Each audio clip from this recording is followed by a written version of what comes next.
hello everyone আজি মই আপোনালোকক মোৰ চেনেললৈ স্বাগতম জনাইছো আৰু লৈ আহিছো এখন ঐতিহাসিক বিজড়িত স্থানলৈ স্থানখন চাও আহকচোন আৰু আমাৰ ভিডিওটো আৰম্ভ কৰো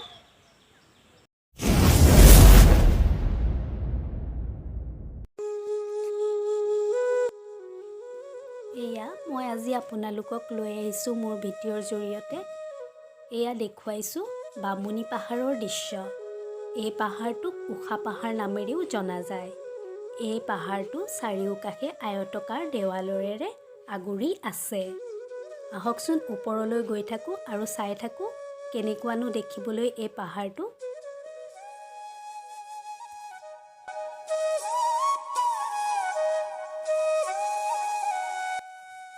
এয়া দেখিছেনে এই পাহাৰটোত এতিয়াও কনষ্ট্ৰাকচনৰ কাম চলিয়ে আছে সেয়েহে মই ভয়েসটো অভাৰ কৰিব লগা হ'ল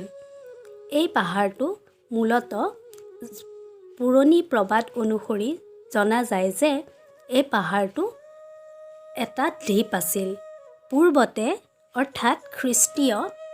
অষ্টম দশম শতিকাৰ সময়তে শালস্তম্ভ বংশ বা তাৰ পিছৰ ৰজাসকলে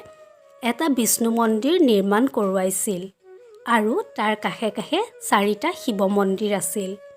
আৰু পিছত ভূমিকম্প বা প্ৰাকৃতিক দুৰ্যোগৰ ফলতেই হোক যিকোনো কাৰণত এই মন্দিৰসমূহ ভাঙি গৈছিল আৰু এয়া যে দেখিছে শিল বা নানান ধৰণৰ স্থাপত্য ভাস্কৰ্য তাৰে চিন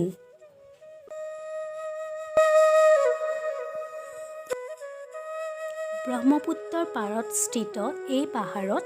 সৰু ডাঙৰ আঠপহীয়া শিলত কটা পদুম ফুল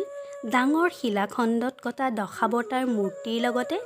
নৰসিংহৰ হিৰণ্যকশিপুৰ বধৰ শিলা মূৰ্তি অপৰূপা অপ্সৰাৰ মূৰ্তি আদি আছে ইয়াত আমি ভিডিওটোত দেখা পাওঁ ইয়াত গজব্যাস ব্ৰহ্মাৰ মূৰ্তি নন্দীমুখ আদিও দেখিবলৈ পোৱা যায় এই ভাস্কৰ্যসমূহত আমি যিবিলাক শিলত কটা লতা ফুল দীঘলীয়া শিল আৰু খুঁটাসমূহ দেখিছোঁ এইসমূহ হৈছে বানৰ জীয়ৰী উষাৰ তাঁতশালৰ দুৰপতি তুলুঠা আদি